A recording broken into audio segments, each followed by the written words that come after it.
Hey guys, how you doing? This is Joss. Welcome one more time to the channel. This is your first time stopping by. Go ahead, subscribe, hit the like button, and also click the bell notification so that way you know when we got new videos out there.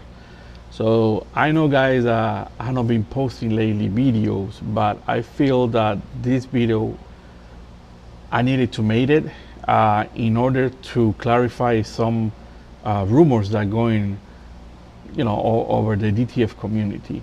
So today I want to address an important topic that have been circulating about maybe 2 months ago.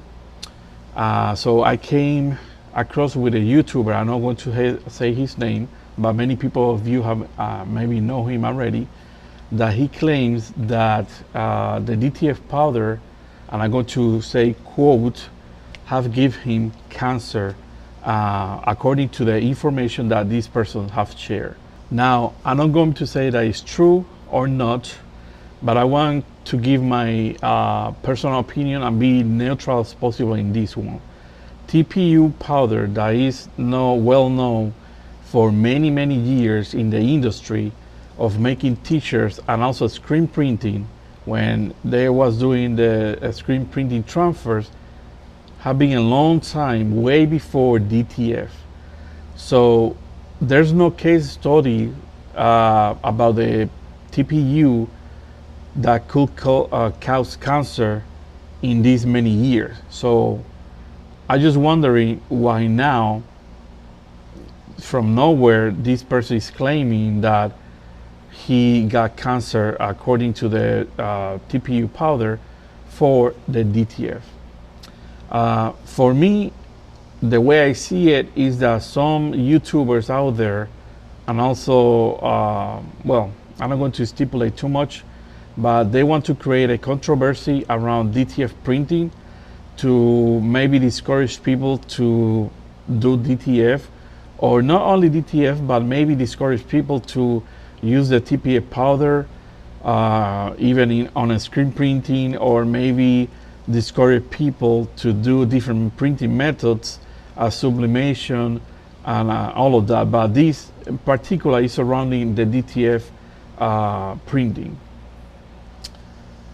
If we are going to talk about an exposing or to be exposed to toxins, I want to remember you that we encounter many toxins in different ways every day.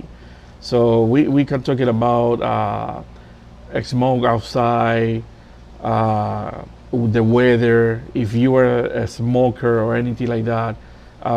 Give a sample of firefighters, doing their job every day. They're exposed to that. So we need to take this with a grain of salt, and you need to think about it when you said, oh, I'm going to get maybe an illness because I'm using just the DTF powder. And for me, to be honest, that's not the case, to be honest. So, but again, I want to try to keep this as neutral as possible.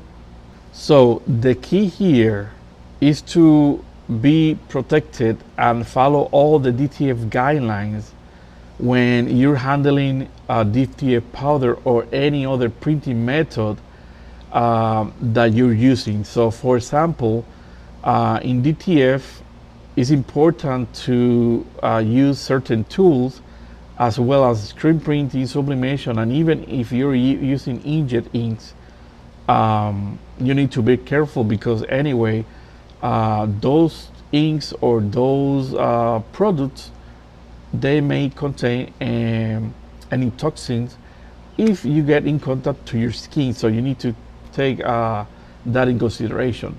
So DTF printing companies, they're not going to stop just because one person's claim that got, and again I quote, cancer from the use of the DTF powder, because we don't know certainly if that was the complete cause or it was another thing.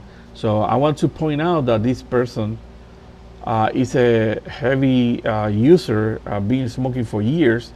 So I think, I'm not going to say he's trying to do a wrongly claim, but again, we need to be careful on that. I'm not a doctor, but that's at least my point of view.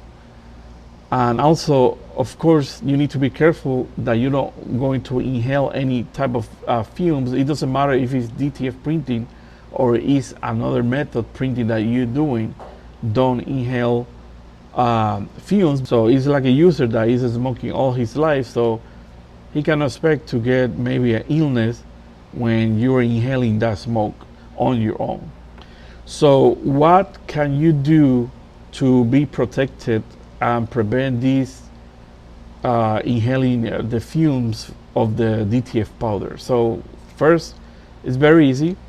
So you're going to wear protective tools, protective gears. So we're going to start with the gloves. So you're going to wear gloves. So you don't want to touch that powder with your skin or anything like that. So use gloves. Second, you're going to use a mask. So a mask is going to help you if you're getting fumes. Let's say that you are in a small room, you're doing this as a hobby in your home. Make sure that you're wearing that mask, or you're wearing a respirator mask when doing this. And if you have got a big open space, then that one is going to be even better. But still, if you have a fume extractor, you can use it. Third, as I mentioned, a well-ventilated area, big area, or you can use a fume extractor. So that way it's going to be better for you. For washing your hands, let's say that you were in a rush and you forgot to put the gloves, you touch the powder, anything like that, and you doing the transfers, go right away and wash your hands, okay? 6, wash your clothing. So for example, if I'm using these clothing today and I'm doing DTF, and I know that I'm going to be around the DTF powder, the DTF fumes, and all of that, when I get home, I change and I take these clothes, I just put it apart from the rest of my other clothes, and I just wash this one by itself, okay? And 6, obviously the DTF powder, make sure that it's stored in a dry place and safe, away from the children. So all these guidelines is going to help you to minimize any risk. Now, this person, we know for sure, because he have said before that he was not following any type of guidelines for the DTF printing. So at the same time, he's declaring that he was not protected. So when you take care of yourself and you use the DTF guidelines, then you're going to be okay. So I'm going to say to everyone out there that don't get panicked, because the other videos out there talking about the DTF powder getting cancer and all of that want to create fear between the users. So for me that's a little bit too much, to be honest. Don't be scared. Again, follow the rules, follow the guidelines, and follow all of that, and minimize the risk, okay? So I appreciate it so much, guys. So you watched all the videos, and if you're looking for tips about DTF and all of that, you can watch the past videos on our channel. We continue growing as a community here, DTF Academy in YouTube. We try to post video as much as possible with good content about DTF and other stuff that is coming on their way. So I appreciate it so much, guys. Thank you so much for watching. My name is Joss, and as always, keep printing.